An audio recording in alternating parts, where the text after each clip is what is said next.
So this evening, we're hoping. I guess most of you here today are familiar with the Hare Krishna movement, are they? Any of you coming for the first time to a Hare Krishna program? Nobody? Some have come from Auckland. We have a few devotees here who've come all the way from Auckland. Who's from Auckland? Auckland. We've got 3 hands have gone up. They flew in today from Auckland. Thanks. Jai. And also from New Plymouth. Seems like you know him. Anywhere else besides the Wellington district? Palmerston North, my God. Whew. Flew? You came by airplane? You drove down. Wonderful. Wonderful. And we are coming from, well, we've been traveling around Australia, New Zealand for the last maybe almost 6 weeks, I think. And we're on our way soon to Australia and then onwards. The plan is to see what Krishna arranges on to Mayapur, Vrindavan, Mayapur, and then to Malaysia and Philippines, and then more or less back to France. So we're just here for Tuesday morning, I think, and then we head back. Is it Tuesday morning we leave, I think. So Hare Krishna, the first time. I can't remember last time I came here, but it was some years ago. Can't remember how many. Sorry? I haven't been here for over 3 years. It seems like more, maybe 4 or 5 years, I think. But whatever, I didn't come last time I came to Wellington, so maybe 4 years or 5 years probably. So nice to be back again. So we're going to, today is, some of you know, today is a very, one of many special events on our Krishna calendar, Vaishnav calendar. Just like in all calendars of the world, you have your special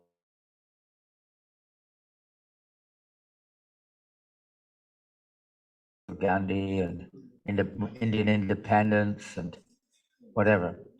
Different days, celebrate different days, Yamashtami and so on. We have many on our Krishna calendar, and today is one of them. It's the day when we remember and honor a great personality named Ishwara Puri. Today is the day when he, what we say, departed from this world.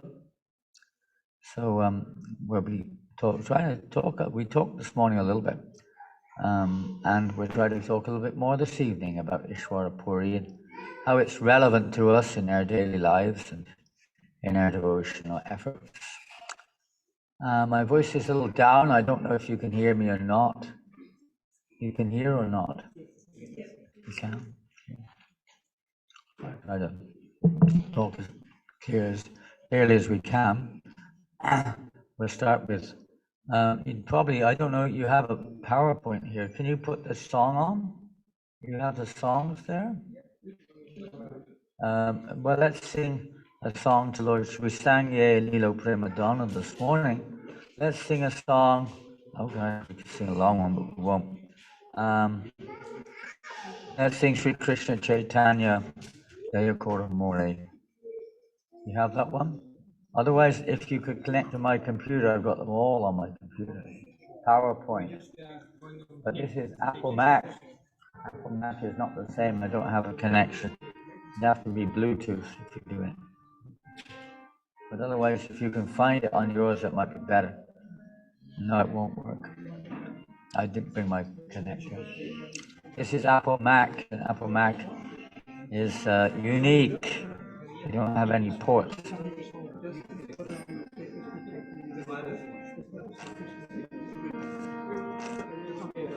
We're going to sing a song by Narottam Das Thakur. Give me a second.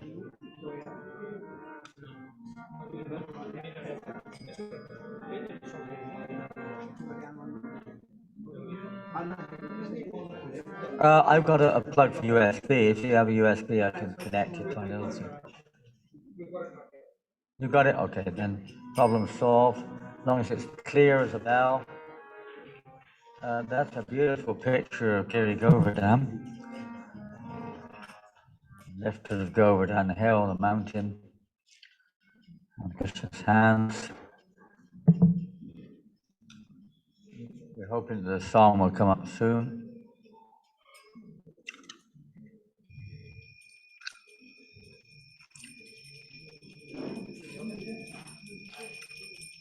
Namo Vishnupadaya Krishna Prastaya Bhutale Srimate Bhakti Vedanta Swami Namine Namo Vishnupadaya Krishna Prasthaya Bhutale Srimate Bhakti Vedanta Swami Namine Namaste Sarasvate Deve Gauravani Pracharine Nirvasesha Sunyavadi Ashachari Shatarine Namaste Sarasvati Devi. You have to make it a lot bigger. Increase the font size. Increase the font size. Sesha Sunyavadi Astachare Shata Jaya Shri Krishna Chaitanya Prabhu Nityananda Shri Advaita Gadadhar Shivasari Gaura Bhakta Vrinda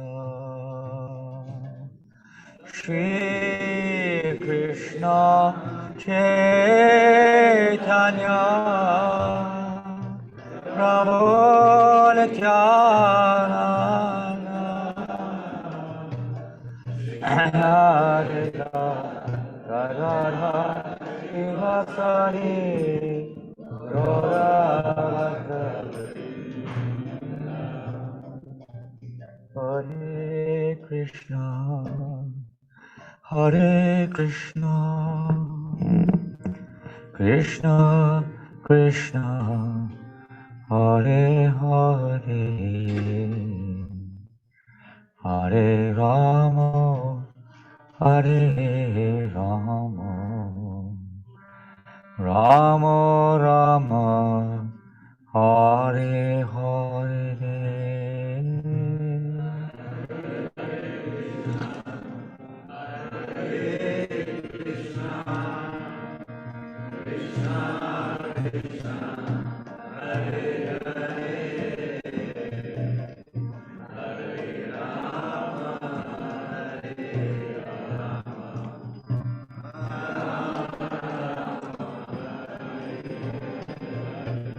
Hare Krishna, Hare Krishna, Krishna Krishna, Hare Hare, Hare Rama, Hare Rama, Rama Rama, Hare Hare,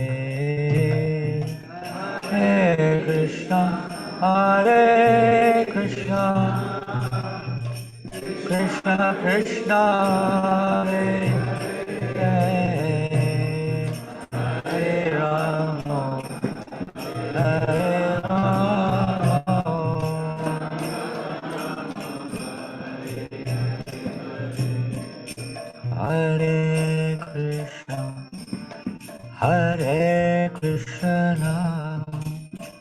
Krishna Krishna, Hare Hare,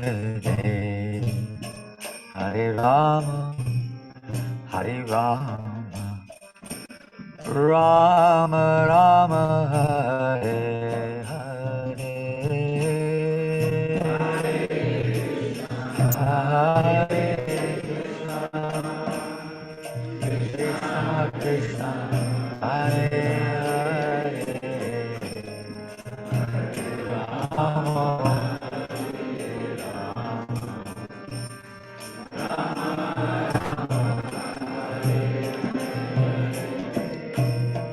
Hare Krishna, Hare Krishna,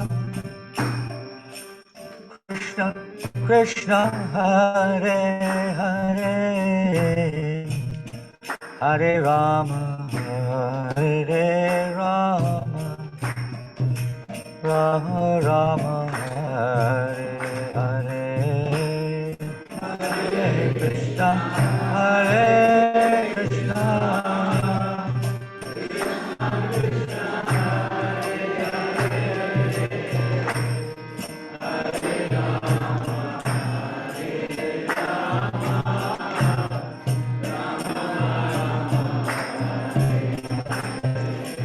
Hare Krishna, Hare Krishna, Krishna Krishna, Hare Hare, Hare Rama, Hare Rama, Rama Rama, Hare Hare.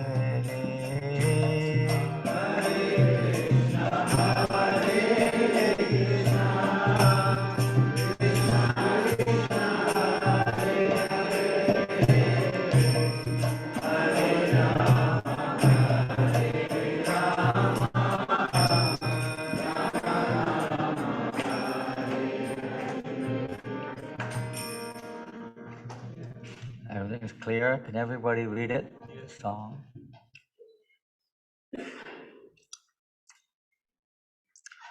There's a song by Janananda Das Thakur. He's glorifying the Lord and his numerous associates. I'll just quickly run through the translation of this song. A second here. All these songs, Srila Prabhupada describes them as being expansions of the holy name, Krishna. They're also, you could say, guidelines how we can understand Krishna, how we can approach Krishna. So in this song, Narottam Das is appealing to Lord Chaitanya Mahaprabhu, please be merciful to me. Who can be more merciful within all these three worlds than your Lordship? Without the mercy of the Lord, we cannot understand him. In fact, to awaken that love of Godhead depends, Prabhupada says, wholly and solely on the mercy of the Lord. We can try our best, but ultimately it depends on Krishna's mercy. No one is more merciful than Lord Chaitanya in all the three worlds. We hear this many times because he's freely giving the love of God. He's not asking very much, but he's giving it out to everyone. We have to try to take it. But he's not conditional in that sense. No discrimination. Everyone's eligible. My dear Lord Nityananda, the Lord's permanent associate, Nityananda, Lord Chaitanya, you were always joyful in spiritual bliss. Basically the meaning of Nityananda, always joyful in spiritual bliss. Since you always appear very happy, I have come to you because I am most unhappy. If you kindly put your glance over me, then I may also become happy.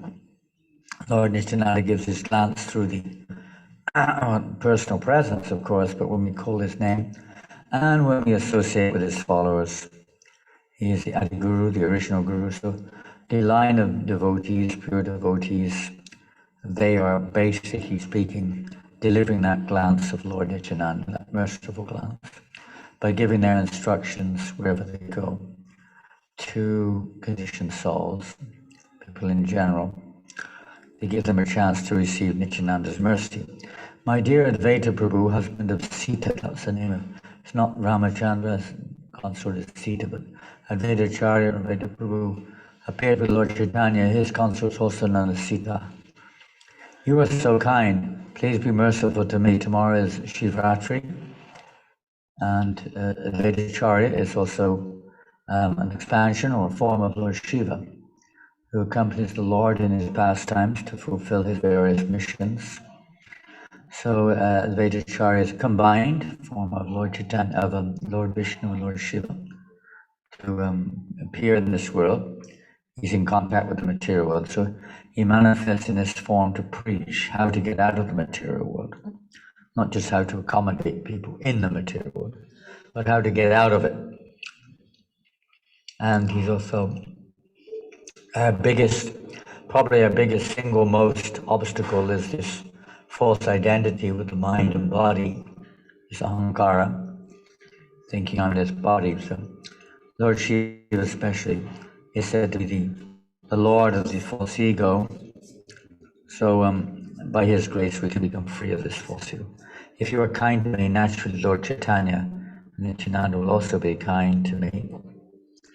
O Swarup Damodar, personal secretary of Lord Chaitanya, never hearing about the associates of those worshipable lords, the worshipper forms. O six Goswamis, Srila Rupa Goswami, Sanatana Goswami, Raghunath Bhatta Goswami, Gopal Bhatta Goswami, Sri Jiva Goswami, and Sri Raghunath Das Goswami. O Lokanath Goswami, my beloved spiritual master, Narottam Das also prays for your mercy. Your incarnation is just to reclaim the conditioned, fallen souls, but I assure you that you will not find a greater fallen soul than me. Therefore, my claim is first.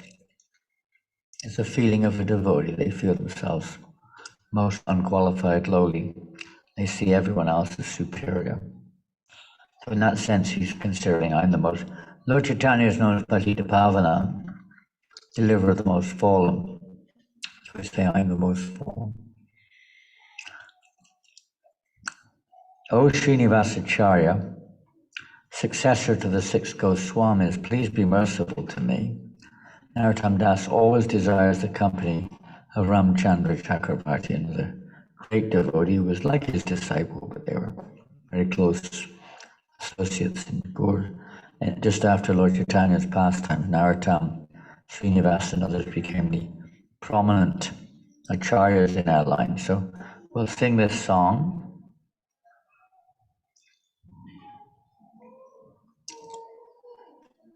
Everyone ready? I can't see the board, but I hopefully the song is there. Here it is. Now it's there. And many of you are familiar with it. In some temples, they sing this song every day. The most common of the bhajans.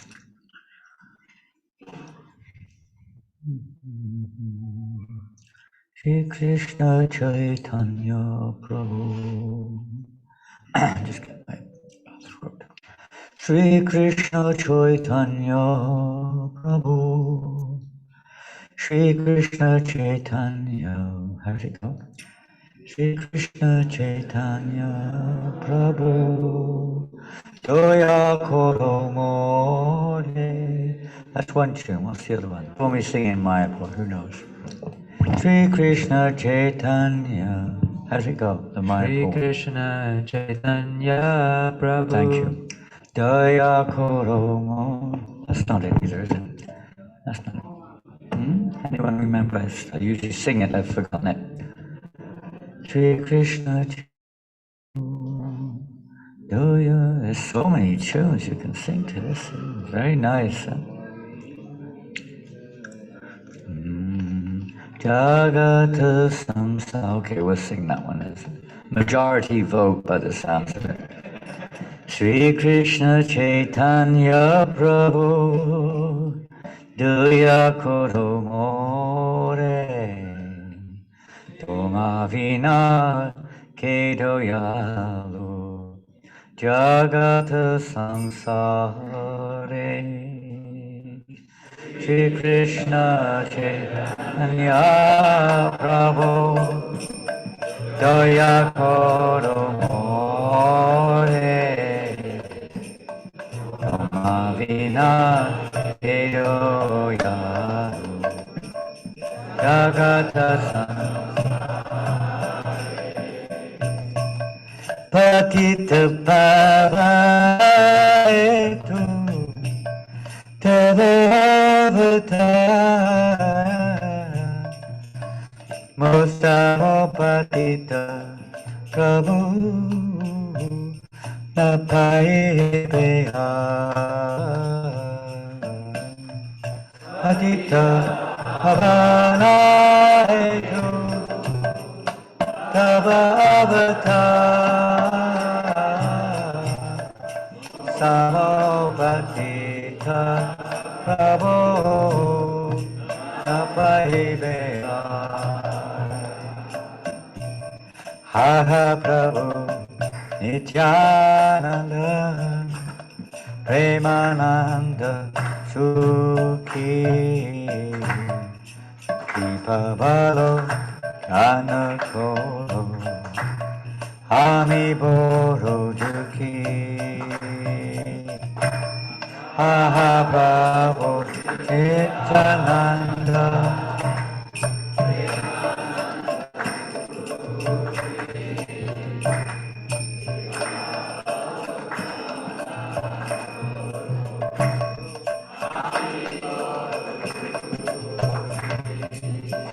Daya Koro Sitapati Advaita Goswami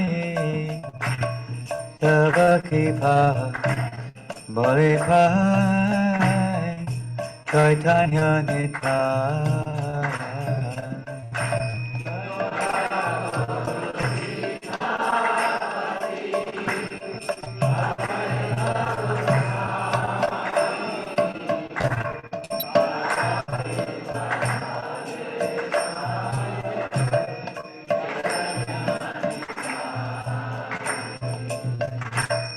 Ha Swarup Sanatana Rupa Raghunatha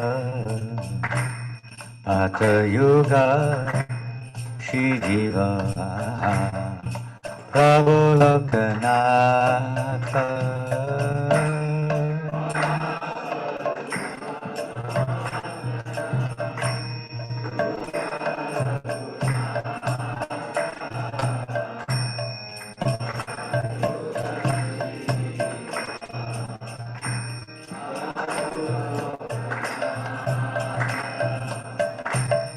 Daya Koro Sriyacharya Prabhu Srinivasa Ramachandra Sandumagi Naruttama Dasa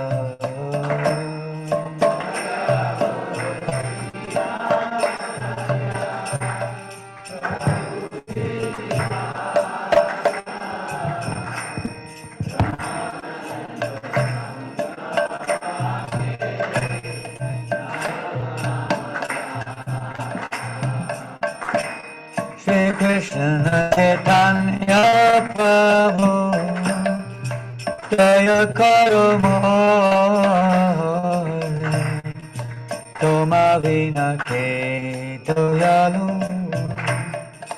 Jagata Samsare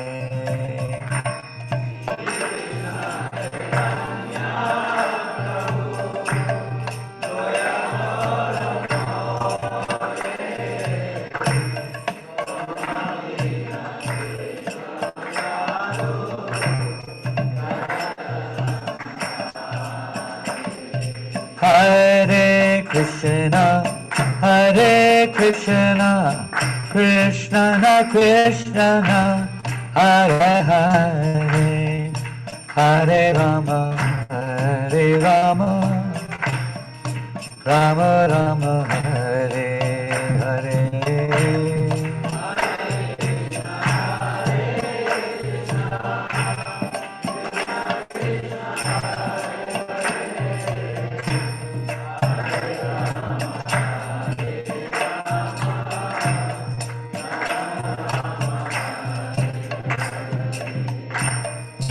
Hare Krishna, Krishna Krishna, Hare Hare, Hare Rama, Hare Rama, Rama Rama, Hare Hare, Hare Krishna, Krishna Krishna, Hare Hare, Hare Rama.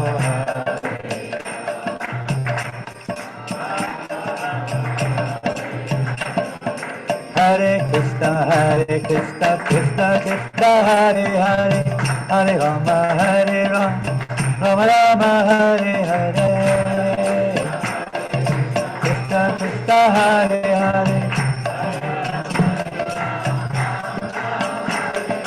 Hare Krishna, Krishna Krishna, Hare Hare, Hare Rama, Rama Rama, Hare Hare. Krishna Hare Hare,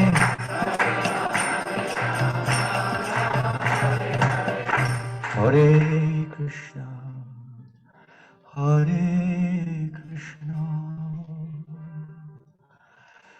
Krishna, Krishna Krishna, Hare Hare, Hare Rama, Hare Rama, Rama Rama, Hare Hare.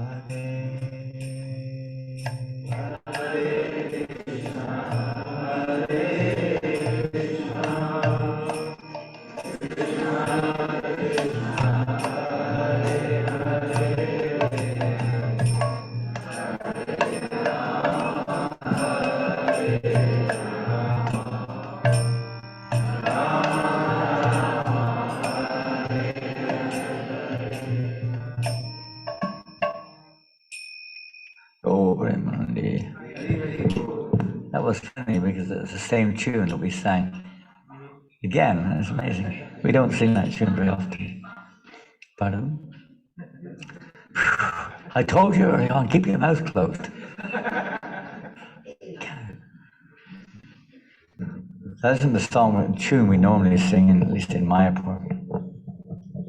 But it doesn't matter. It's not the tune that counts, it's our heart, our consciousness. So, as I mentioned earlier on, this evening we're going to try to remember something about His Divine Grace Ishwara Puripad, who was famous. What was his special position in Chaitanya Lila? Who knows Ishwara Puri's position in Chaitanya Lila?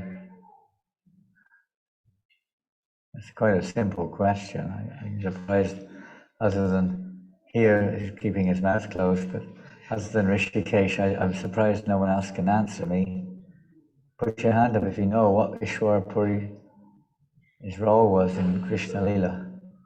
Well, not Krishna Lila, in Chaitanya Lila. Gaur Lila.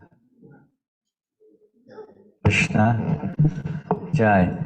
So maybe you can now answer, maybe you had your hands up, I couldn't see. Who knows who Ishwara Puri is in Gaur Lila? Yes. Yes. That sounds strange, doesn't it? Who's Chaitanya Mahaprabhu? It's Krishna. So is he Krishna's guru? Krishna has a guru? In some ways you could say yes. In some ways you could say no. He does. In all of his, not all, but most of his various appearances in this world, we see at least in the Leela avatars, we see that he has a guru. Lord Ramchandra had a guru, Krishna had a guru, Lord Chaitanya Mahaprabhu had a guru. Most of the Leela avatars, anyway, pastimes. So, what does that mean? What does this mean? Lord Chaitanya has a guru. What do we make of that? Yes, Prabhu. We need a guru. Okay, one of the things which Krishna says in the Bhagavad Gita, a famous verse, who can think of something referring to that? Yes. Pardon? Okay, that's a very specific verse on the necessity of accepting a guru in order to understand the absolute truth. What else can we say in terms of Krishna, for instance? Speaking about, he's talking to Arjuna, isn't he? And Arjuna's hesitating to perform his duty. But Krishna says, you have to perform your duty. What famous verse is there? There are many famous verses. In terms of showing others by example, let's take another aspect here. It's important, it's absolutely necessary to accept a spiritual master. That's all the Vedas declare this as a necessity, no matter what one's past. It's essential, absolutely imperative. It's not a choice, it's a necessity. So it's also, another thing is, so Krishna is showing that, the necessity, and all great acharyas show that. And he's also showing, so that is an example. So in regards to an example, what does Krishna say? Yes. Yes, very good.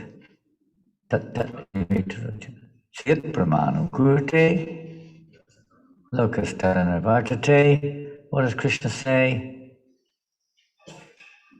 In English. Pardon? He didn't say it in English exactly, but he's saying it in English now. Yes.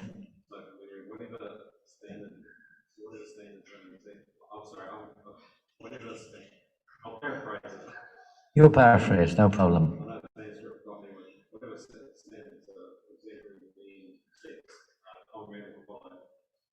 Yeah. There's a lot more. Well, you got the essence of it, isn't it? Yeah, whatever a great man does, come men follow in their footpaths. Whatever standards they set by exemplary acts, all the world pursues. So they show standard. Don't need to. You know, when most of you are parents, you show by example, don't you, for your children? You're supposed to, right? They learn more by what they see than what you say, practically. So if they see you behaving nicely, they pick that up. You know, they pick up your habits, behaviors, etc. They see you fighting and arguing, and you generally find that they also grow up like that. So the example of the parents is very essential. The example of leaders, spiritually or otherwise, is very influential and very important in society. All the world pursues, follows in the footsteps, so to speak. So Lord Chaitanya is also setting an example here for all to follow. What else? So we got, what was it? The necessity of accepting a spiritual master, the example for others to follow. What else?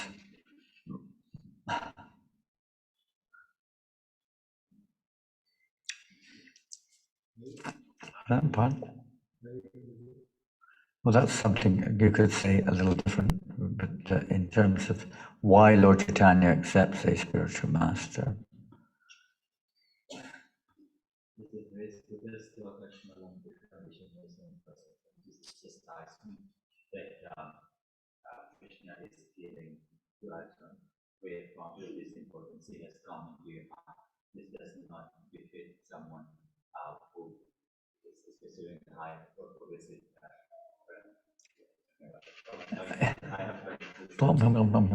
I'm sure it was right. I couldn't quite catch it.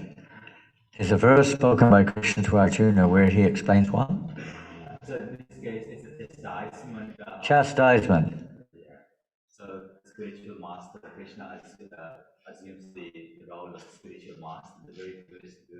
Yeah. Yeah, well, in regards to Lord Chaitanya accepting initiation from Ishwara Puri, I'm not talking of Bhagavad Gita, but in that, how does that fit into that?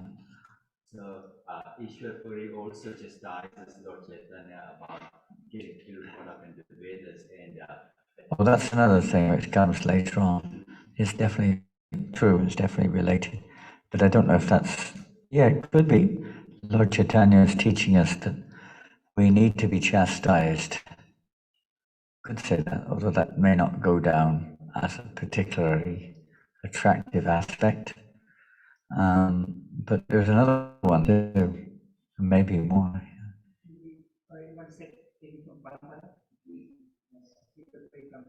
Yeah, okay. The parampara, Lord Chaitanya told us we should accept initiation in parampara, and how the knowledge of spiritual knowledge comes down through the parampara,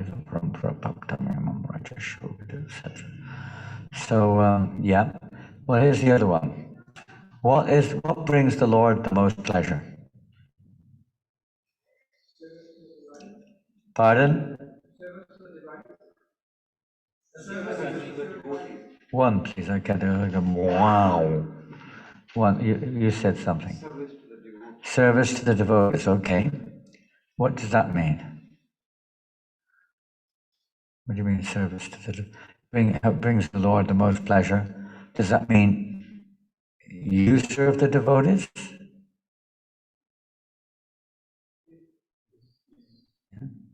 That brings pleasure to the Lord. Okay, great. What else? I mean, taking that one more further, yes? Okay, that's another thing. But let's stick to the relationship here between Ishvara Puri and Lord Chaitanya. You know, that we kind of mentioned earlier on the necessity of surrender or acceptance of a guru. Let's take this point, service to the devotees, which was made back there, is very, very, very related to this point. Yes. When you serve your spiritual master will give you Krishna. Okay, that's for sure. Let's stick to this. Why Lord Chaitanya accepted a spiritual master. I mean, it's all related. I'm not saying it's not right. A different angle. But the closest we got was just now service to the devotees. I think it was the closest, maybe wrong. And I asked, what brings Krishna pleasure? What makes him feel very happy? Okay, let's put it to a day-to-day basis. What makes you, as a parent, many of you are parents here, let's take the father, what makes you feel happy in relationship with your son? No, thank you, Paul.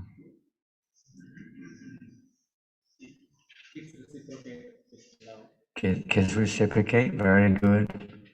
Let's see how we can explain this. Maybe it's not so easy to explain it in terms of our family relationship.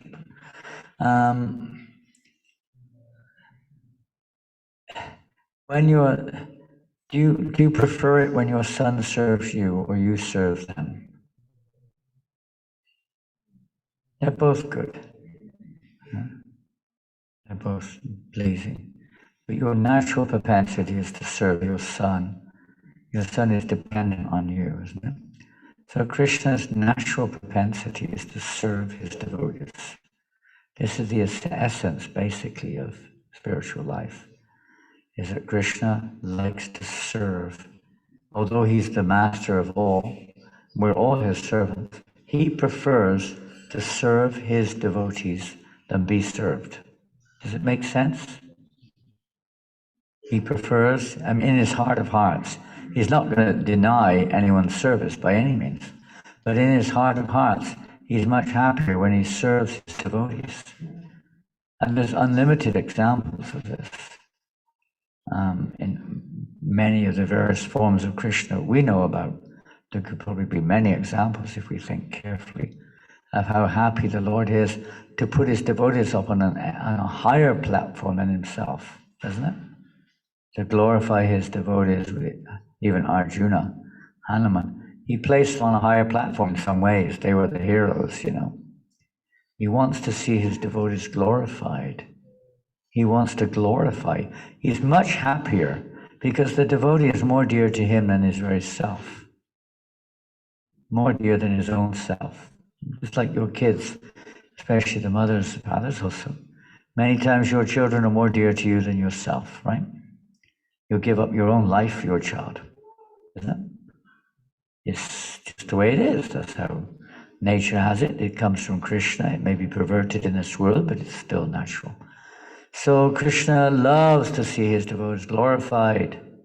He loves to put Krishna as a baby with, he's being served by his parents, right? They're treating him. Most people think, he's bringing pleasure, and then Krishna loves to serve his devotees. It's a reciprocation like this. People don't usually think that our only business is to serve Krishna, which is a constituted position. But pleasing Krishna means also reciprocation. So in this particular case, you'll see in a minute when we read through some of the verses regarding Ishvara Puri and Lord Chaitanya Mahaprabhu, this reciprocation of exchange between Lord and Master, where the Lord takes the role of servant and the servant takes the role of, in a sense, of Master. And Krishna is much more pleased. He's happy. He likes to accept service from his devotees and glorify them. And that's Krishna's position. So we're going to read a little bit tonight about Ishvara Puri. And there's so many things we could read about him, but we haven't got time. Jai Jai Shri Chaitanya, Jaya Nityananda.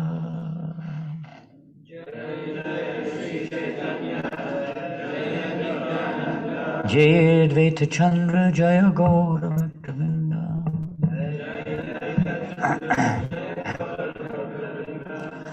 In the pastimes of Lord Krishna and Balaram, when they went to the ashram of Sandipani Muni, and when they, of course, at that time they were being given this education, whether you could say one of their parents, Vasudeva and Devaki, sent them there, and Sandipani Muni taught them all the various arts and sciences of, which should be taught in the Gurukul.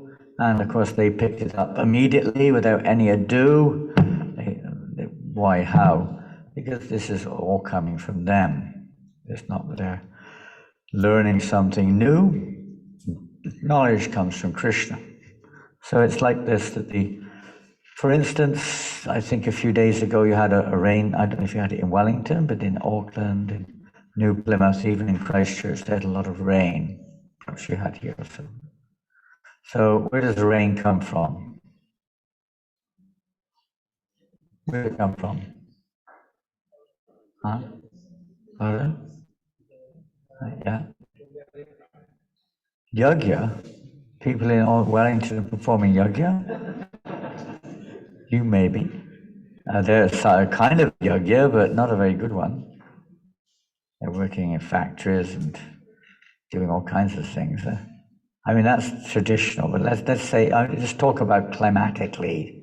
Let's not get too spiritual about this now. Climatically, where does it come from? Huh? Clouds, the clouds. Now, if you know nothing else, you'll think the clouds are the source of the rain, right? Now, where does the cloud get its water from? The ocean. Where the ocean get its water from? Huh? Rivers. You can go around in a circle, in a sense. I don't know how much water, how much that really replenishes the ocean is very small, but that's the cycle, isn't it? The water comes out of the ocean, it's evaporated, condensation, it falls down as rain, and then it pours back into the ocean. At least some of it does. Whatever, but the ocean is refilled again, although it's very small, but that's how it goes on. So it appears to us, for instance, that the clouds are the source of the rain, but it's really the ocean. Huh? So like that, it appears that Ishvara Puri is, the spiritual master, Lord Sandipani Muni is the spiritual master of Krishna. He's teaching him, but where from he got that knowledge? From Krishna originally. So it's a reciprocation. Krishna likes to receive that service from his pure devotee. Because if we can't serve Krishna, then how on earth are we going to advance in Krishna consciousness? So it's reciprocal. It's both a service to his devotee and the devotee serving Krishna like that. Krishna is very happy like that, to put himself in an inferior position, to serve Sandipani Muni menially, and Sandipani Muni is teaching the sciences which come from Krishna. This is natural, as you may have with your child. Sometimes you give your child a bar of chocolate or something, whatever you give your child, and your child offers you some chocolate back. How do you feel? I hope so. You say, oh, nonsense. What are you giving? I just gave that to you. Why are you giving it back to me, you nonsense? I don't need that. It won't be very inspiring for the child, will it? Certainly not. Your loveliness, thank you, darling. Right? You'll be, head over heels. Your child is reciprocating like that out of love or whatever. So this is because it's in Krishna, so it's reciprocation. Vishwara Puri is taking this position because he's a great devotee in the Parampara disciplic succession. The other points mentioned, the necessity of acceptance of a spiritual master, the example for others to follow, and also loving exchange. Loving exchange is the main, as far as Krishna is concerned, the main point, isn't it? Other things are in relationship with the material world. But loving exchange is spiritual. Reciprocation. So the key one, from our point of view, of course, is necessity and example and so on. We don't think in terms of, whatever. We're not on that level. We're trying to come to the platform of servant of the servants. We're going to read something now about this little reciprocation, and hopefully we can learn something. Here we go. Jnanatimanandasya Gananjana Shalakaya Chakshurmilitam Yena Tasmai Shri Gurave Namaha Shri Chaitanya Manobhistam Tapitam Yena Bhutale Swayam Rupa Kathamayam Vedati Svapadantika Vandeham Sri Guru Sri Uta Padakamalam Sri Guru Vaishnavamscha Shri Rupam Sagrajatam Sahagana Raghunatanditam Tam Sajivam Shadvaitam Savratam Parijana Saitam Krishna Chaitanya Devam Shri Radha Krishna Padam Sahagana Lalita Shri Vishakam Tamscha He Krishna Karuna Sindhu Dinabandhu Jagatpate Gopesha Gopika Kanta Radha Kanta Namaste Tapta Kanchana Gaurangi Radhe Vrindavaneshwari Vrishabhanu Sudhe Purnamami Hare Priye Vanchakalpa Turuyascha Kripa Sindhu Evicha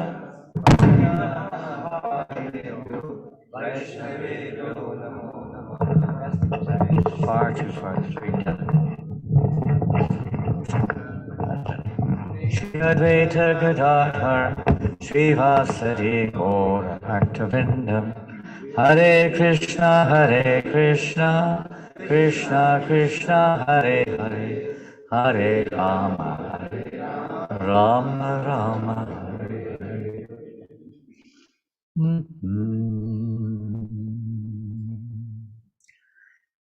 Lord Chaitanya Mahaprabhu appeared in this world for two purposes: to taste Krishna Prema and to spread the Sankirtan movement. They're one and the same in one sense, because through the spreading of the Sankirtan movement, the Lord Chaitanya both tasted and distributed Krishna Prema through the performance of congregational chanting. This is the only means of success in this Kali Yuga.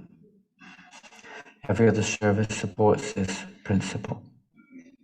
They're required for various reasons, But the chanting of the holy name is the essential activity for self-realization, God-realization in this age of Kali. So Lord Chaitanya came to give this freely to everyone.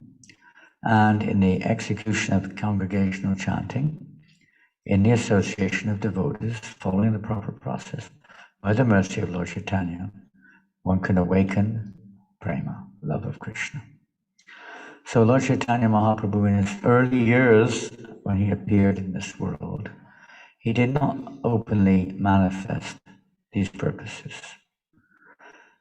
As most of you are familiar with Lord Chaitanya Mahaprabhu's early life, to some extent at least, Lord Chaitanya was performing pastimes, more or less scholarly pastimes. Some conjugal pastimes were there, but they weren't shared with others.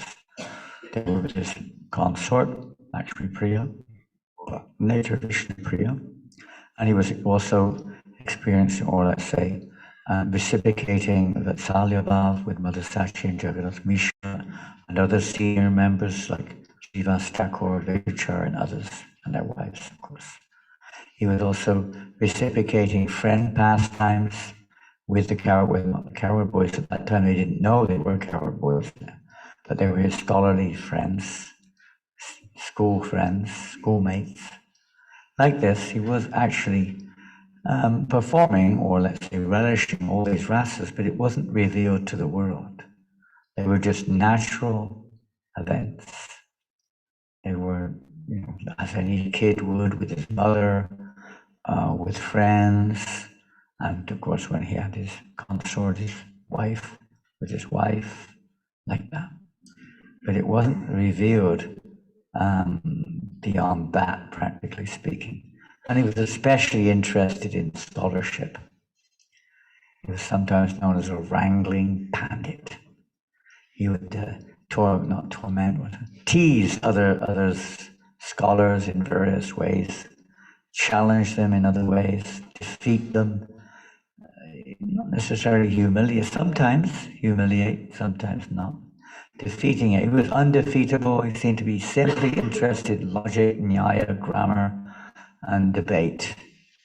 He didn't seem to be showing objective goal of love of God. He didn't seem to be showing it at that point of time, although it was going on unknown to the world around. So at a certain point of time, when he was a teenager, maybe, I don't know exactly what age, mid-teens or something, his father, Jagannath Mishra, left the world. Of course, this was, in one sense, a big, Mother Sachi, of course, was a big blow for her, and she really then relied on her son Nimai. Her other son, Vishnu, already left home to take sannyas. So Nimai was, all in all, she had nothing else but Nimai. Nimai assured her, don't worry, I will now look after you, basically. So when the father passed away, Jagannath Mishra, after some time, Nimai, Pandit Gaur Hari, decided to go to Gaya. Some of you will have been to Gaya, I'm sure. Who's been to Gaya? Bodh Gaya. I usually call Bodh Gaya. Bodh Gaya is nearby. Who's been to Gaya? Classes go on. Who's been to Gaya? Nobody? Oh, I'm surprised. Of course, maybe not so much now, but in India, it's common for people to go to Gaya. Why? Excuse me? What's that? Shraddha. Yeah, for the benefit of one's ancestors, one's parents, or somebody in the line, to offer various prayers to the deity of Lord Vishnu, especially in Gaya. There's this famous temple, I don't know what it's called, I've been one time, but there's a temple there, and there are the deity footprints that are there, the Lord Vishnu, it's the actual footprints. So at that place people go to deliver, the idea is to deliver their forefathers, whoever they're, offering prayers for, that they may get liberated. So Lord Chaitanya decided he would do that. That was the guise in which he did decide to go, that he would go there, as many did, to perform Pindo offer different offerings for the benefit of forefathers in the family. But that wasn't the real purpose he went there, but that was the guise of going there, the excuse of going there. Earlier on, before this happened, in fact, Misha was still present, a certain person arrived one day, and we're not going to have time to read this part. They arrived there in Navadvip, and they were staying in the house of Gopinath Acharya, who was an associate of Lord Chaitanya Mahaprabhu's family, and his father and so on. He was staying there in Gopinath's house, and Lord Chaitanya got the chance to associate with him. And Lord Chaitanya decided that this will be my spiritual master, this person. And he heard from him. Ishwar Puri had written one book, I've forgotten the name, but he'd written a book which he read to Lord Chaitanya Mahaprabhu. He was a small boy at the time, and others who were present there. But Lord Chaitanya concluded this will be my spiritual master in the future. So nothing was said then. They entertained Ishwar Puri in their house, and there was Mishra Satyamata, entertained him and so on. So then at this point in time, Lord Chaitanya decided now is the time to take this step forward and open the door so the whole world can come in.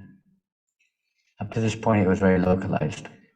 So he went to Gaya on the guise of, taking the opportunity to offer pindas at the lotus feet of Lord Vishnu, and it's a very special event, and one's forefathers can be delivered, but that wasn't really why Lord Chaitanya went there, but he did anyway, and he visited these holy places there in Gaya, different pastimes on the way, but as he was there in that temple, I'm going to start reading now. By the divine will of the Supreme Lord, at that moment, Sri Ishwara Puri arrived at that place.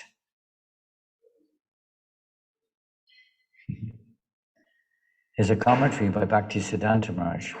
This is from a book called Chaitanya Bhagavat, with translations were done by others, but the commentary is done by Bhaktisiddhanta Saraswati Maharaj.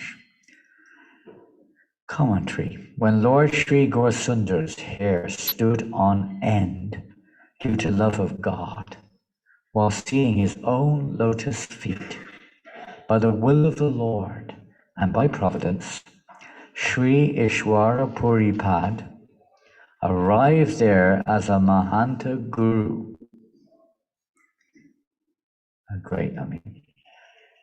The epitome of gurus, the topmost guru, in order to serve his own Lord by assisting him in his pastimes. This is the service of Ishwara Puri, to serve the Lord like this.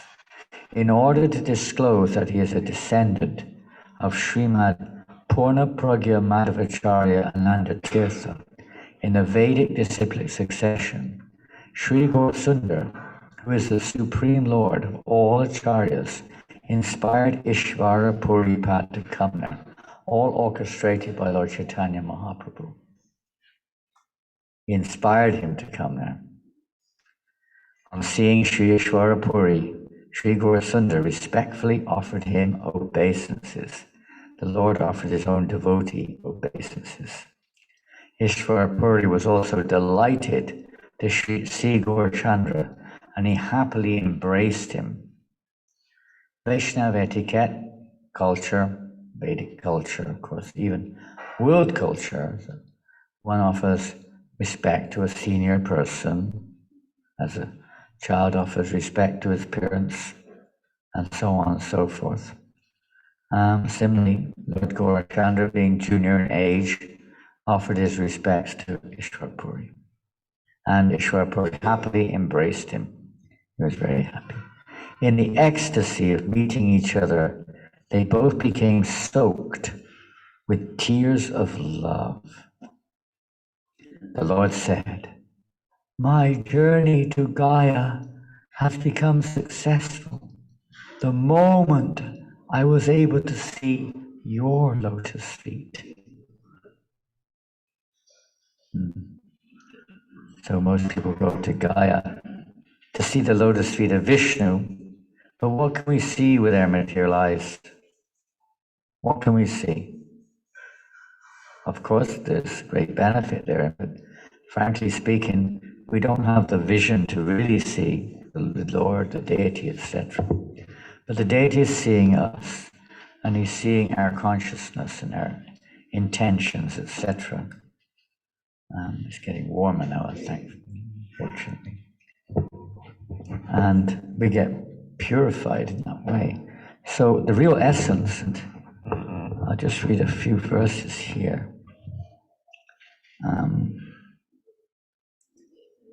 We go to holy places of pilgrimage, Vrindavan, Puri, Mayapur, Tirupati, whatever it may be. Different places are there, Dwarka, Badri, and so many places in South India, Sri Rangam, Udupi, and so on. We may go to many places of pilgrimage or places of worship of Lord Shiva like Kashi and so on. But what do we go there for? Why do we go there? Shopping? Some people. Sightseeing? Maybe. You don't really know. You're just in a group that goes there. Why do we go there? This is the essential feature, isn't it? That Yasyatma Buddhi Kundapet Vitadake Sudit Kalatradishu Ome Judi Yatirta Buddhi Shilalelike Chichanisha Vigeshri Kokara. One who thinks themselves this material body as a self, one who considers their offspring as their own, their place of birth as worshipable, one who thinks like this, or who goes to the holy places of pilgrimage to look at the idols, take a bath, say some prayers, please give me money, please give me this, give me that, and so on and so forth. But don't care about saintly persons, or they may care about them, maybe you give them a little dakshin or something, it's nice. But don't hear from them. No, don't hear from them. No need. Such a person is Saiva Gokara. She's as good as an animal. Animals also do that, more or less.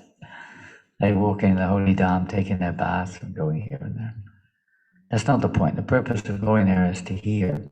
The essence is to take the opportunity to associate with saintly persons. That's the essence. Lord Chaitanya is also teaching here. This is another lesson from this particular, the detail of this pastime, but it's another lesson. That he himself, although he's gone there, together with thousands of others to perform pinda in front of the deity of Lord Vishnu, the lotus feet of mark of his lotus feet is there. But he's saying this is the real purpose of my coming. This is the essence. This is the fruit of my going to Gaya. Now I've seen your lotus feet. Why?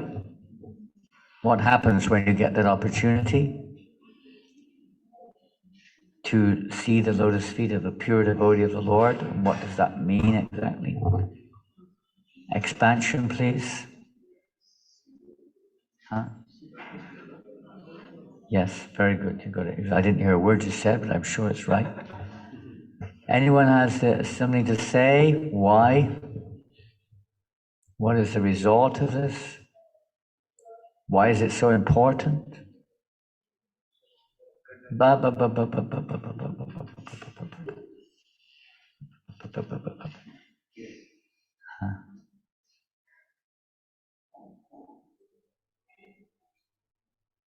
Don't all speak at once. Why is it so important? It gives us the inspiration to take up devotional service. Okay, they inspire us to take up devotional service. We're back in the sense to where we started.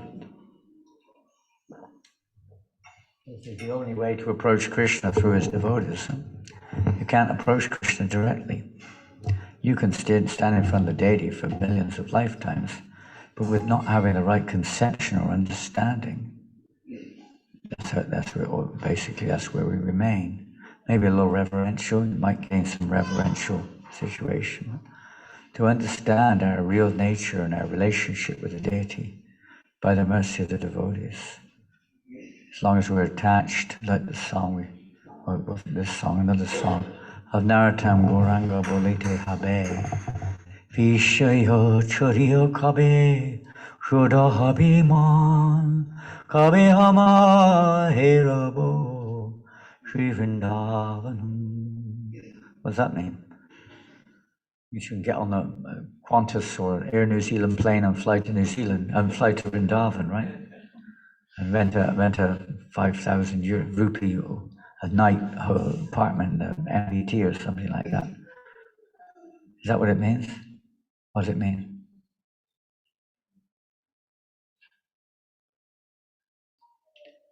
Ishaya Chariya Kabe Shuddha Habimu Kabe Hama Herabo Sri Vrindavan. Sri Vrindavan, you might have called that word, I don't know. Ishaya Chariya. This is you can say the ticket. If you get a ticket, if you buy a ticket, you've got to give something up, right?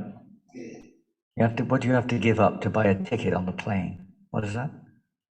Money. Wow, that was clever.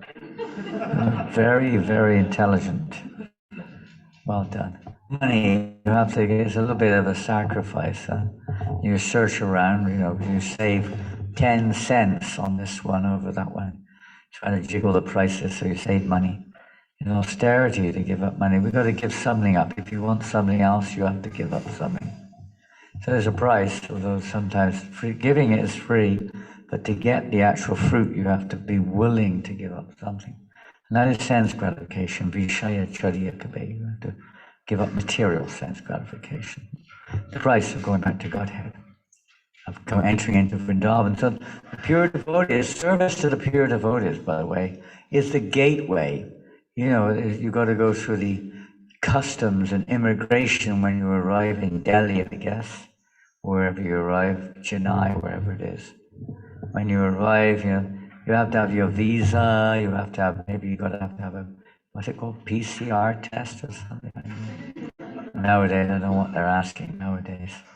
Different things, and you've got to have a ticket, return ticket, because you don't need a return ticket to Vrindavan. It's a one-way ticket, but still, you have to have everything in place, otherwise you can't enter in. Even if you got your ticket to go to India, unless you got your visa, they won't let you in, right?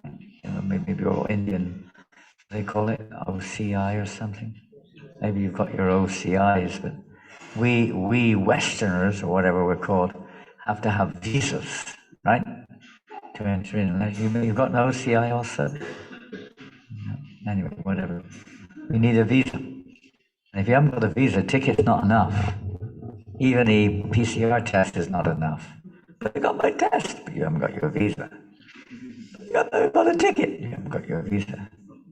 Well, you got an invitation, but you haven't got your visa.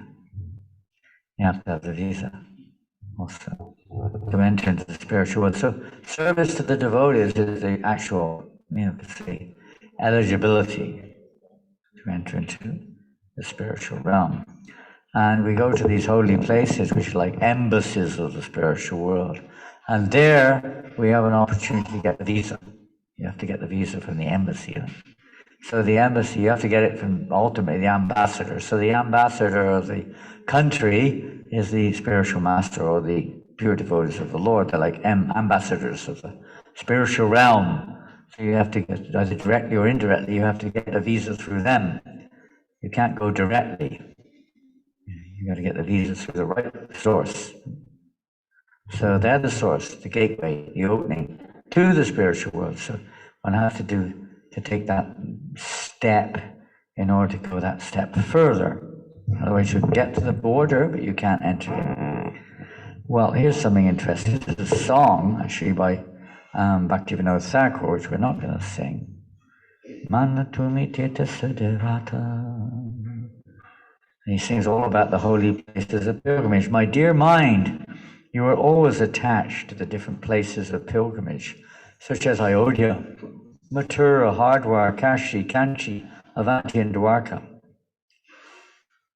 You want to travel to all these holy places of pilgrimage again and again for the sake of obtaining liberation, but it is clear that your heart is not becoming resolutely fixed by going to all these places. Even you go, you're not resolute. Mind is still wandering. Therefore, all of your wanderings are simply useless labor.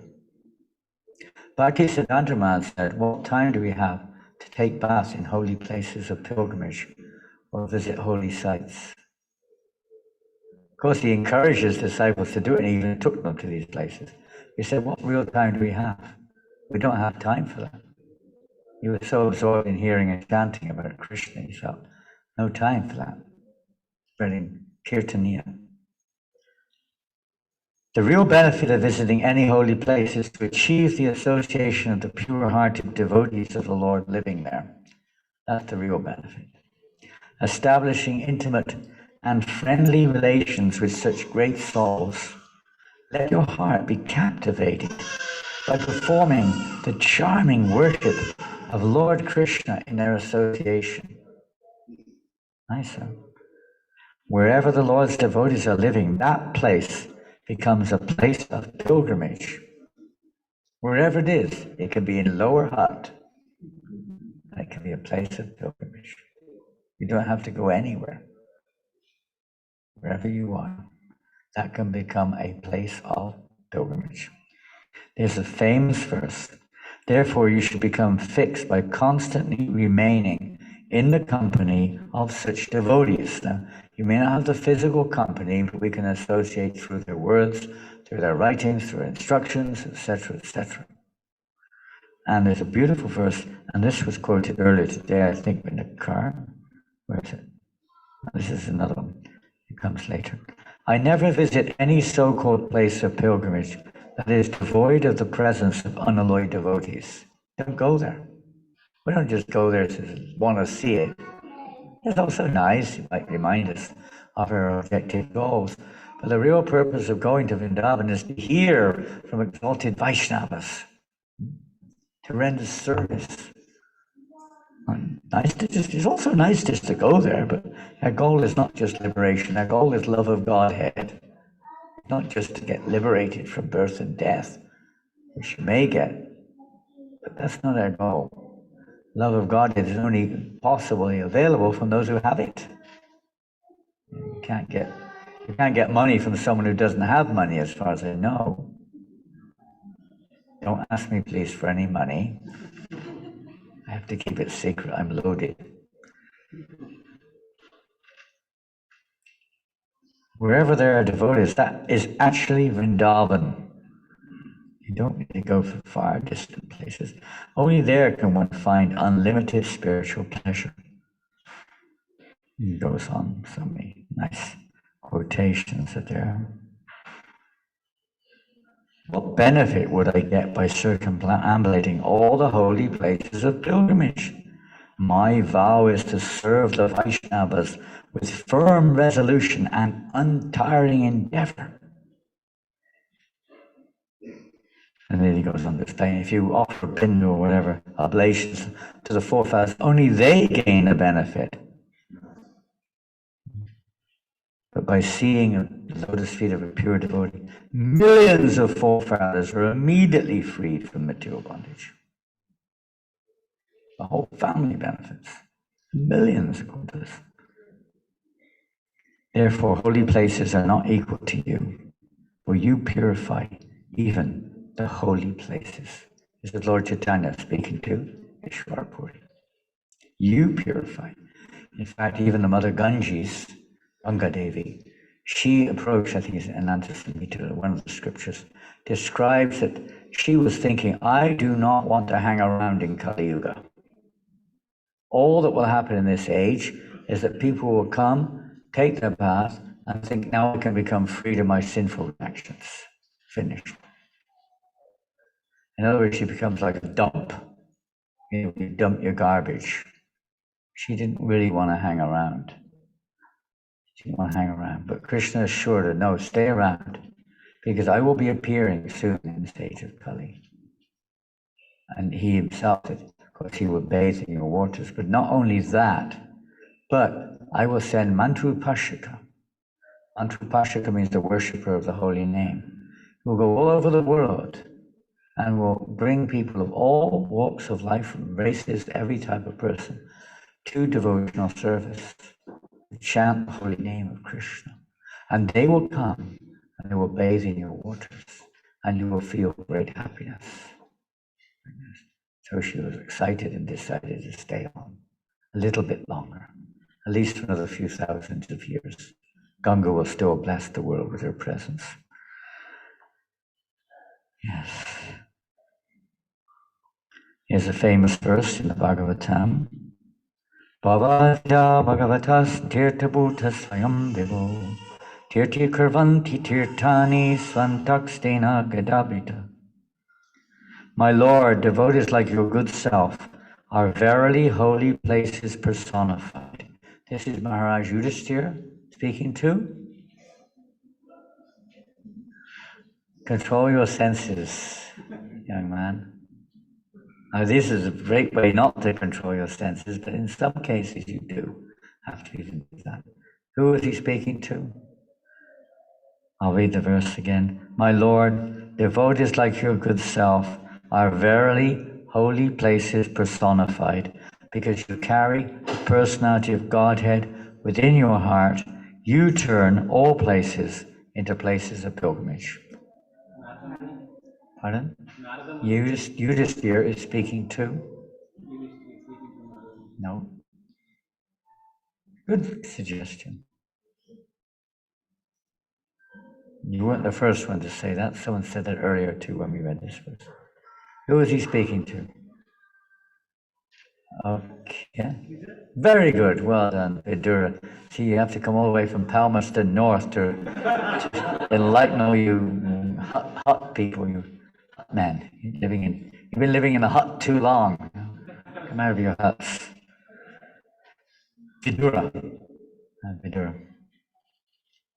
Like Yudhisthira Maharaj's uncle. Huh? So he's very great soul. We'll carry on. Lord Chaitanya says, please deliver me from the ocean of material existence. I surrender myself unto you. Lord Chaitanya speaking, amazing. There's a wonderful purport which we don't have time, it's flying by so quickly.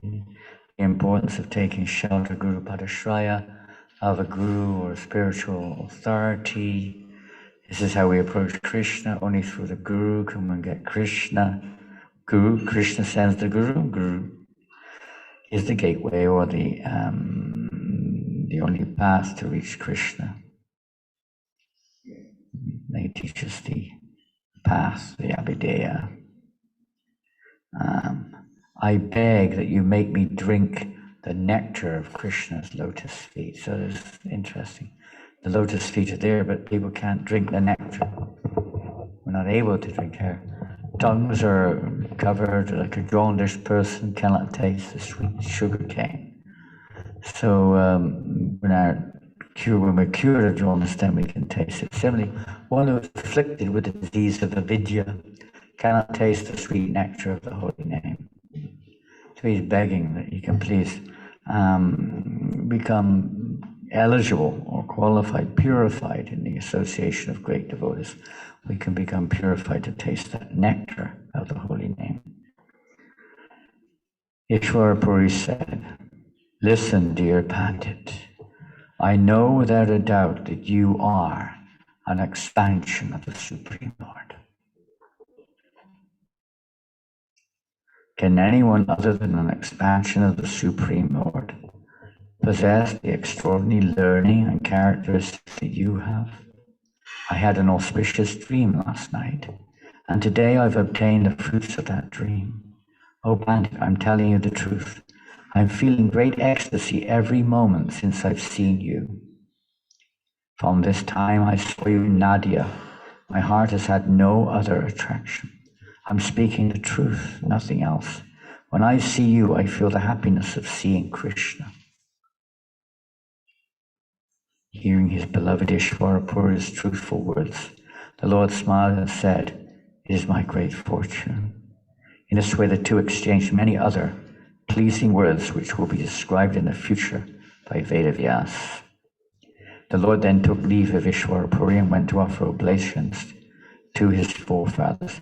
And then there's a description of Lord Chaitanya Mahaprabhu going here and there around the holy Dham to offer various oblations and so on and so forth, Shraddha offerings for the benefit of his forefathers, you could say, but it's all part of the pastime. And then, let's see here, after completing his offerings of Shraddha and satisfying the Brahmins at all recommended places, the Lord returned to his room. After he took some rest, the Lord then sat down to cook. The Lord was cooking himself, amazing. As soon as the Lord finished cooking, Ishwarapuri arrived there. Ishwarapuri's head was rolling back and forth in ecstatic love as he arrived there chanting the names of Krishna. The Lord immediately left the kitchen and after respectfully offered obeisances, he seated Ishwarapuri comfortably. Ishwarapuri smiled and said, "Listen, O Pandit, I see I've come at the right time." It's like devotees, they always come at the right time, don't they? What time is prasadam? Now? There should be a long queue outside the door now waiting to get in normally. At any temple at least, that's what happens. You know, RT, a few people, Bhagavatam class, even less than the RT usually. They're all outside yakking away, gossiping. And then prasadam time, suddenly there's avalanche.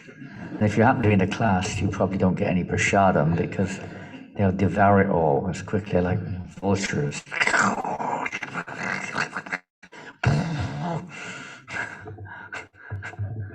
A bit over descriptive, but it's often like that, isn't it? Prasadam time, you don't, they come out of the trees or the ground, we don't know where they come from, parachuting down every way possible. They're swimming up the river to get there on time. Also for prasadam, that's the main part of the program, isn't it? Yeah, well, it is a major part of the program, but we also have to hear. So then the Lord said, "It will be my good fortune if you accept your meal here today. Please, take your meal." Ishwarapuri smiled and said, "Then what will you eat?" The Lord replied, "I will cook again." Ishwarapuri said, "What is the need for cooking again? Divide whatever you have in two." The Lord smiled and said, "If you really want to please me, please, then you eat whatever I've cooked. I'll cook again within a moment. Take your meal without hesitation." The Lord then gave his meal to Ishwarapuri, happily went to cook for himself. Ishwarapuri's mind never deviated from the lotus feet of Krishna. Therefore the Lord bestowed such mercy on him. The Lord served Ishwarapuri with his own hands, and Ishwarapuri thus ate in great ecstasy. At that time, Rama Devi, the goddess of fortune, quickly cooked for the Lord, while remaining unseen by all. Then, after the Lord first fed Ishwarapuri, he happily ate himself. Rama Devi is his consort.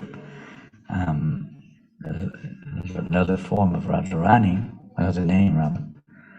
One who hears about the Lord takes meal with Ishwarapuri will achieve the wealth of love of Krishna. You may not have a big bank balance. Which would you prefer? The wealth of love of Krishna or a big bank balance? Be honest. Arjuna or what's his name? Duryodhana. Which one are we? Which one are we? Trying to be Arjuna, but still a bit attached to Duryodhana. Yeah. We still have a little bit of conditional, don't we? We still want some of that, you know. It takes time. Yes. The Lord then, with his own hands, smeared sandalwood paste on the body of Ishwarapuri. Who has the ability to describe the Lord's love for Sri Ishwara Puri? The Supreme Lord Sri Chaitanya personally visited the birthplace of Ishwara Puri. He offered his obeisances to that place where Ishwara Puri appeared. He took dust from that place.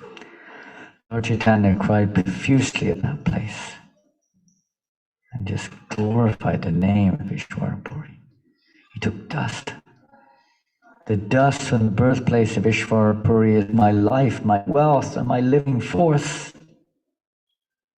The Lord exhibited such affection for Ishwara Puri because he takes pleasure, this is what we were hearing earlier, he takes pleasure in increasing the glories of his devotees. This is, again, if we want to please Krishna, he's more pleased when you glorify his devotees than directly glorifying him. It brings him more pleasure. The Lord said, I came to Gaya to offer oblations. Now that I've seen Ishwara Puri, my journey has become successful. On another day, the Lord went privately to Ishwara Puri and in sweet words requested him for initiation. That's a beautiful purport, which describes a little bit about the essential features of initiation. And perhaps we'll read that tomorrow at lunchtime. I believe we're having an initiation ceremony tomorrow at the temple in Newlands. You're all welcome to come if you wish. So we'll read this purport tomorrow. It's good, I found it. Ishwara Puri replied, what to speak of giving a mantra? I can give my life to you. If we think of it the other way around, normally, we think that the disciple wants to give their life to the spiritual master. But the spiritual master also gives their life for the sake of others. In this case, Ishwara Puri is, because he knows that Lord Chaitanya is the supreme. I want to give my life to you, not just a mantra. Lord Chaitanya gave him the mantra and he gave it back to him. That's how it works. It's the same cycle that we heard earlier on. It comes from Krishna. You pass it back to Krishna.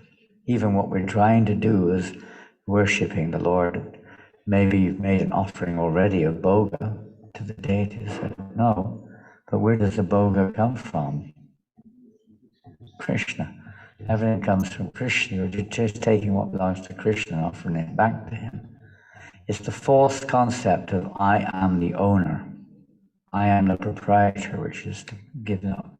This is the process which helps clear us of this false conception of being the owner of anything, including our bodies and minds. We offer them to the service of the Lord.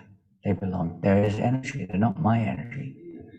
We may have a little use of them for a few years, but they're actually Krishna's energy. We may lease them for a few years, but we're not the owner.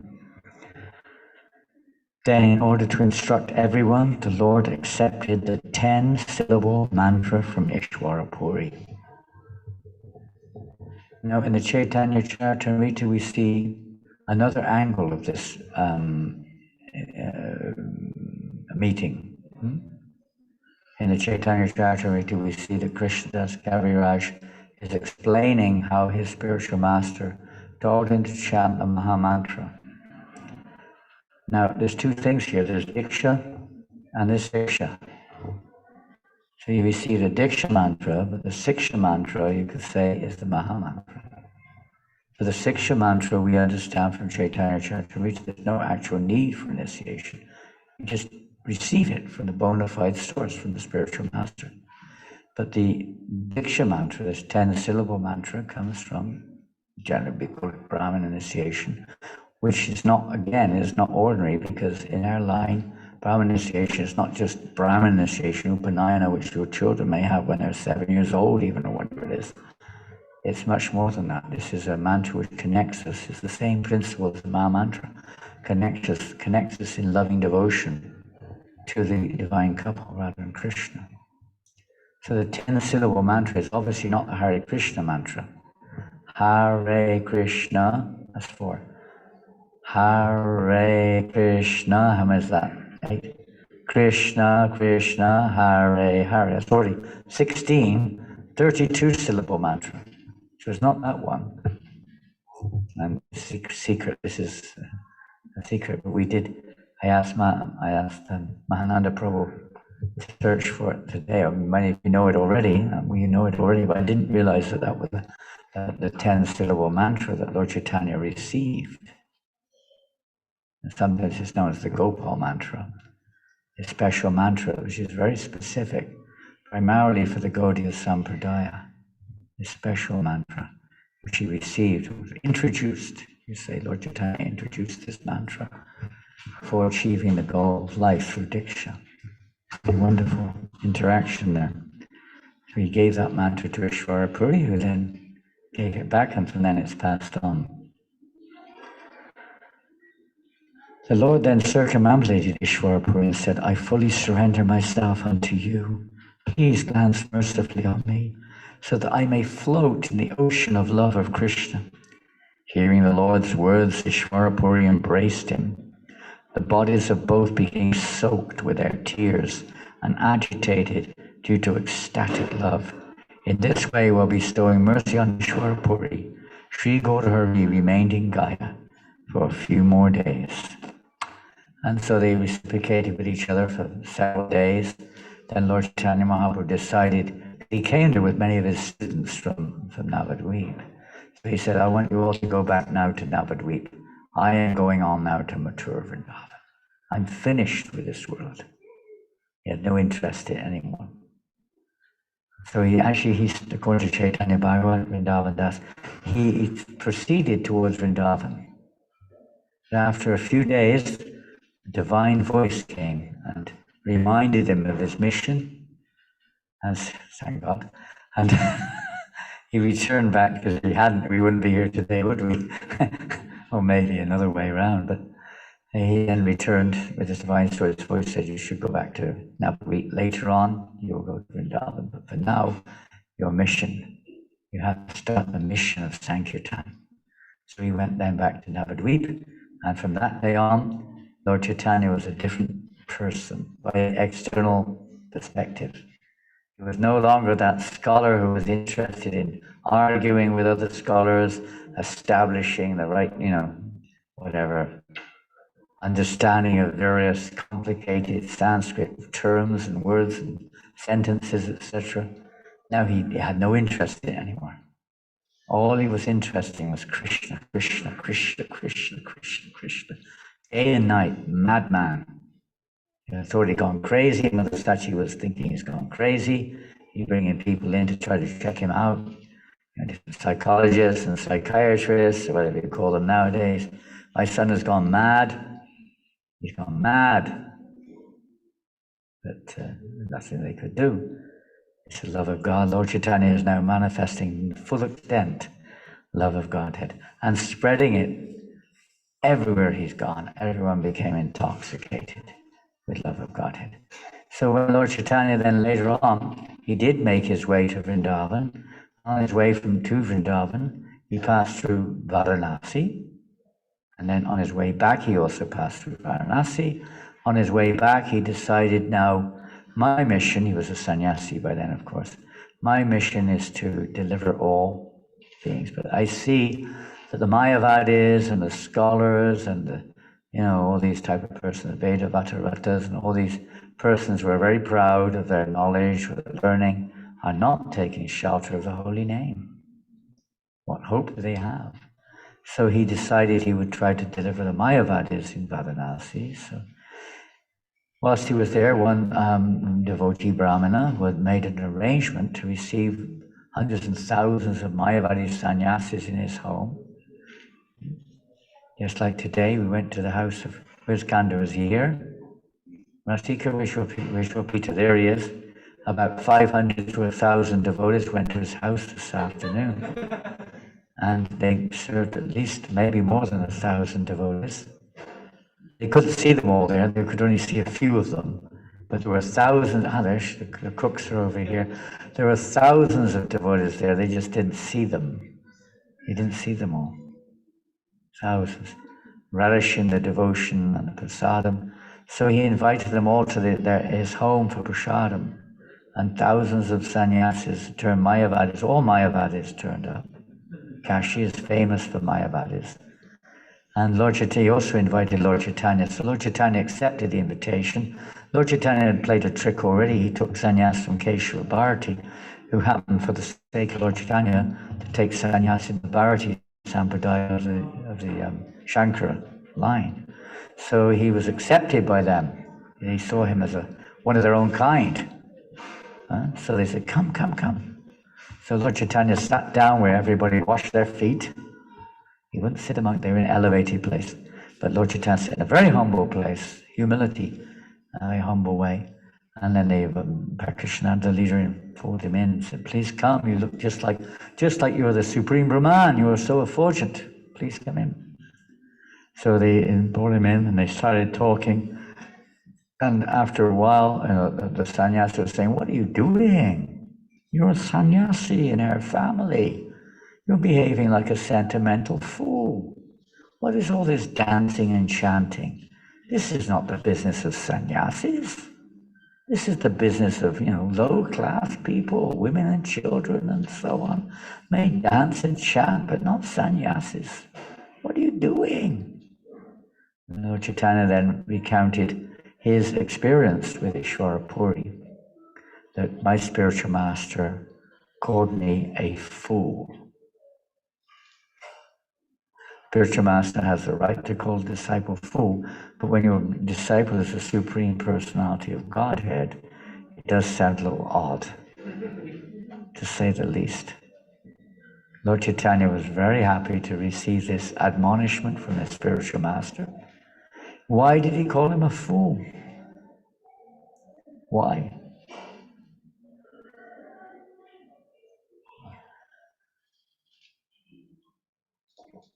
Why? And when you have a very intimate relationship with somebody, you may joke with each other, you may call each other names. Others cannot do that necessarily, but very intimate relationships you may.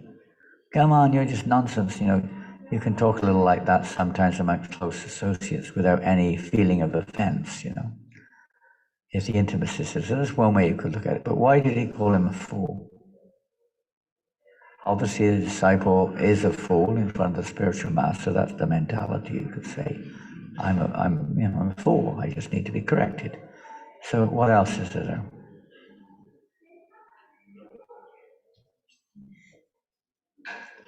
Why you called him a fool? Come on, what's the story? The story itself tells the answer in one sense, doesn't it?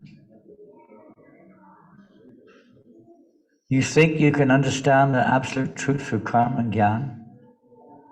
You think you can understand the absolute truth through Sankhya analysis? You think you can understand the absolute truth through austerity? By, self-sense control? But many people do. We sometimes think we can understand the absolute truth also by study. It's part of devotional service. Even chant.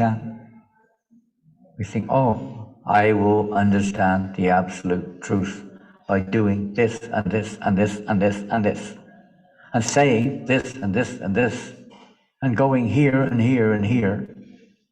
Is that how one understands the absolute? How do we understand the absolute truth?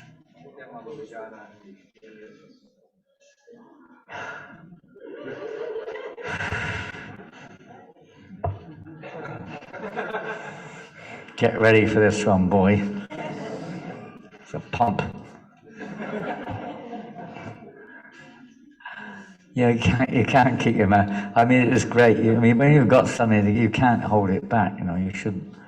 But yes, there's only one way in devotional service. And what is devotional service? Is it an activity? Is it a concoction? Is it simply an activity? We think like that sometimes, don't we?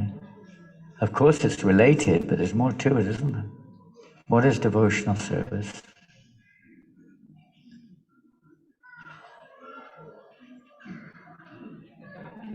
You go that way, you go this. Okay, you stay there. Okay. What's devotional service?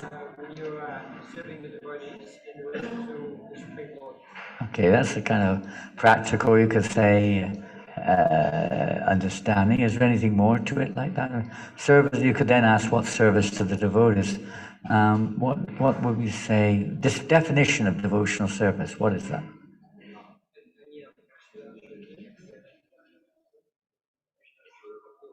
Very good. Meaning? So it's service that devoid of jnana. Devoid of all gyan, desire for becoming learned or knowledgeable or this or that. Not that you should be either, by the way, but that's not the motive and that's not the cause. Yes?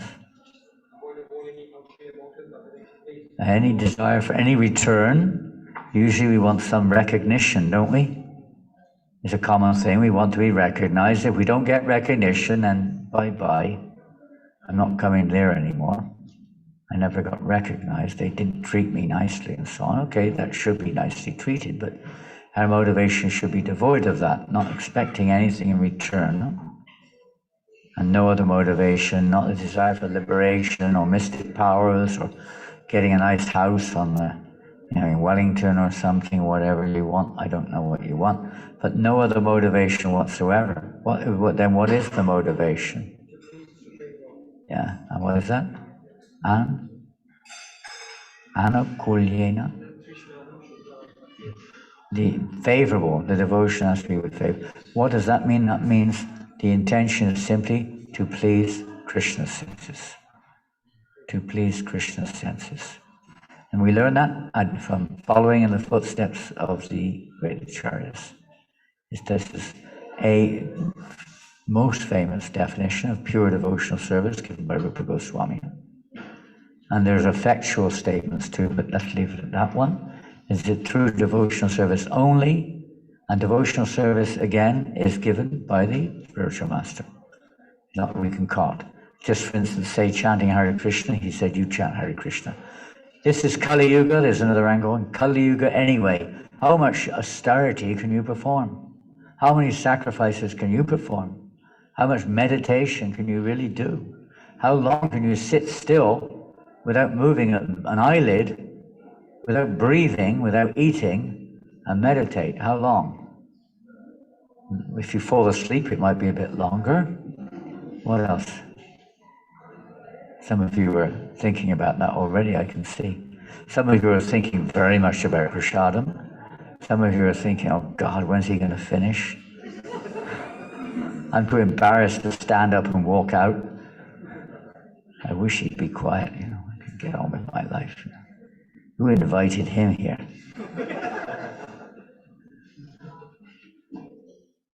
And all kinds of things going on in the mind. We're thinking of our kids, we're thinking of our work, we're thinking of our headache, we're thinking of 1,000,001 things. You can't meditate for long usually, even if you start meditating for a few minutes on a candle or whatever people meditate on, so-called meditating. It's not easy. And we're not able to perform austerities very much either. And our ability to ascertain or to analyze and understand, to assimilate the Vedic knowledge is, we don't have the intelligence in this age of Kali. What does Krishna say? Persons who are intelligent in the age of Kali, Krishna, in the 11th canto Bhagavatam, saying one of the Karabhajana Muni or somebody said, what is that famous verse? Krishna Varnam, loud and clear. Krishna Varnam, Krishna Krishna. Sango Pangasta Parshadam, Yagyaya Sankitanam Prayer, Yajantihi Simedashaha. What does it mean? Intelligent persons in this age of Kali, what do? Huh? They worship Krishna in the form who is not in his original blackish form, in a non-blackish form, golden form. They worship Krishna in that form. How? That Lord who is always doing? Performing Sankirtan Yoga, they're always chanting the holy names. This is an intelligent person in this age. She said, you are a fool. You always chant the holy names. No other method can result in the final objective goal of Krishna Paramartha Mahan, love of God. Others may lead to liberation, maybe. The love of Godhead, no. Only through devotional service. So we've been given this process of Kirtan, Sankirtan, Lord Chaitanya, then the world exploded in Sankirtan and love of God was just going everywhere. We can do the same thing. We may not be on the same level of consciousness, but performing Sankirtan Yoga in the order of our Guru, it's the order of Lord Chaitanya, that this by the mercy of Krishna, everyone is eligible for love of God. Hare Krishna, Krishna Krishna, Hare Hare, Hare Rama, Rama Rama, Hare Hare. A great benedictions from hearing this interaction that which we haven't read, but by hearing these pastimes of Lord Chaitanya Mahaprabhu and Ishwar Puri, one is guaranteed that one can gain love of God. It just may take a little time, that's all. Hare Krishna. Srila Prabhupada ki jai. Thank you very much, and we're finished there. Maharaj ki jai.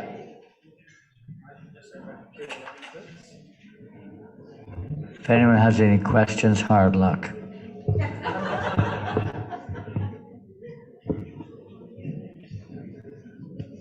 You can come and see us afterwards if you want to. It sounds like it. Maharaj, would you like to take a couple of questions? Or? I don't mind, but you have your own program going on. We're probably an hour late already, I guess. No, it's okay if you're happy to. If anyone... You better. This is democratic society. Well, if there's a question or two, if anyone wants to go and, tank up, please go ahead and do so. Any questions? Please, those from this local community, if you have others who are not from this community, please give way and control your senses. Anyone like to ask any questions from this local community or who we don't see very often? Anybody? Come on. Brave souls. Yes, there's a hand or two at the back there. I saw you this morning. Yes, you can. You didn't ask one this morning, so you can ask one this evening. Thank you, Maharaj. Hare Krishna. Thank you very much for the wonderful class, Maharaj. Maharaj, my question is, you mentioned how the holy places are the embassies to the spiritual world, and how we should, in the holy places, listen to spiritual knowledge.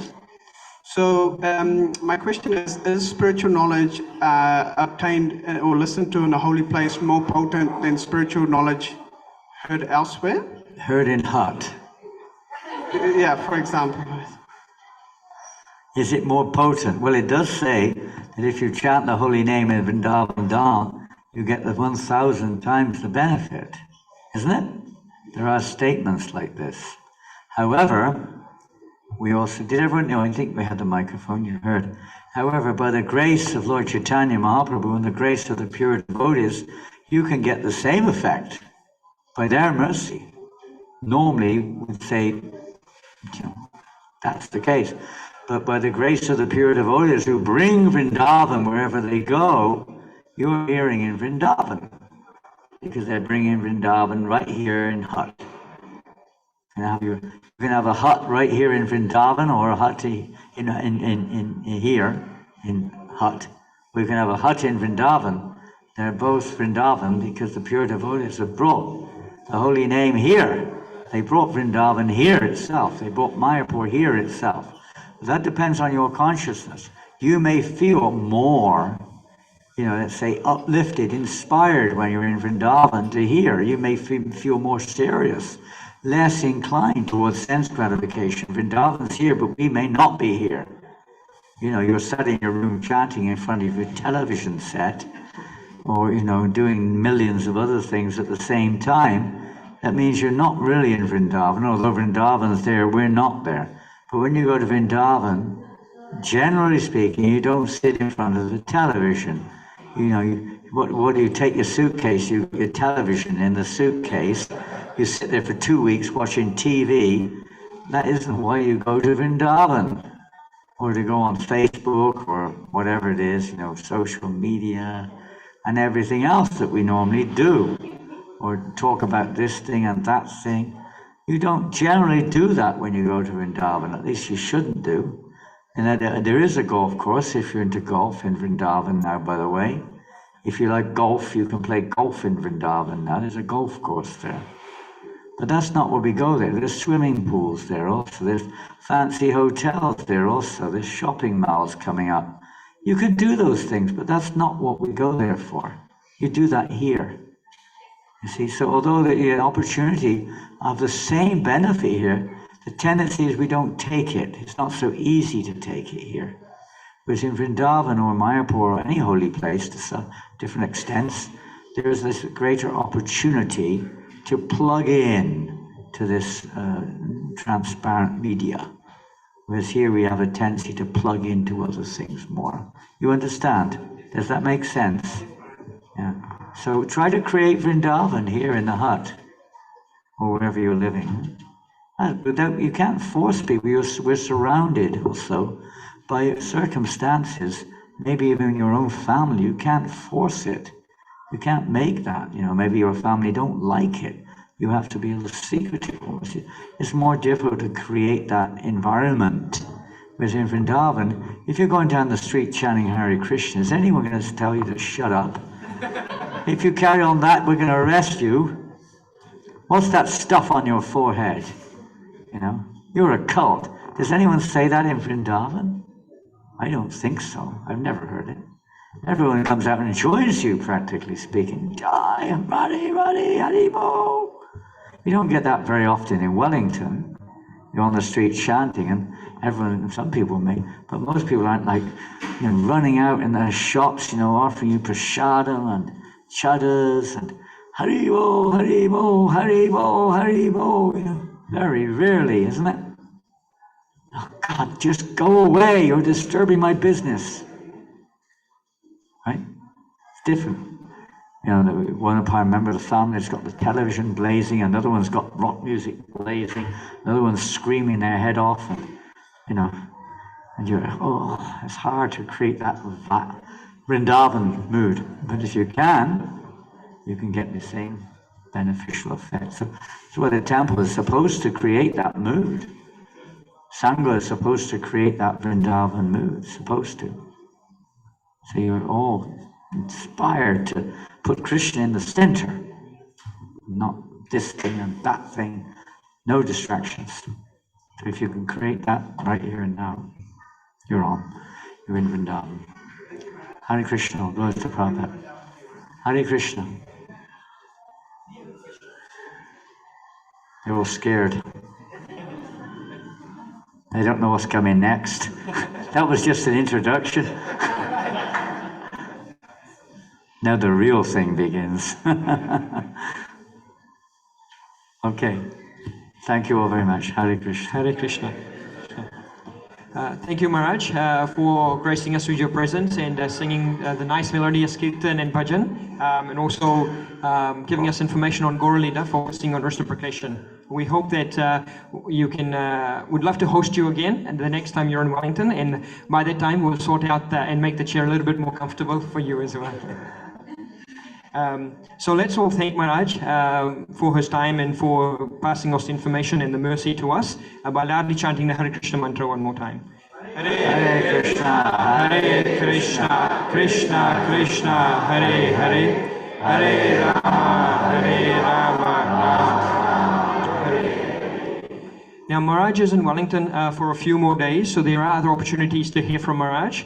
There's a couple of programs tomorrow and on Monday. So tomorrow there is a Bhagavatam class at the temple at 7:30 a.m.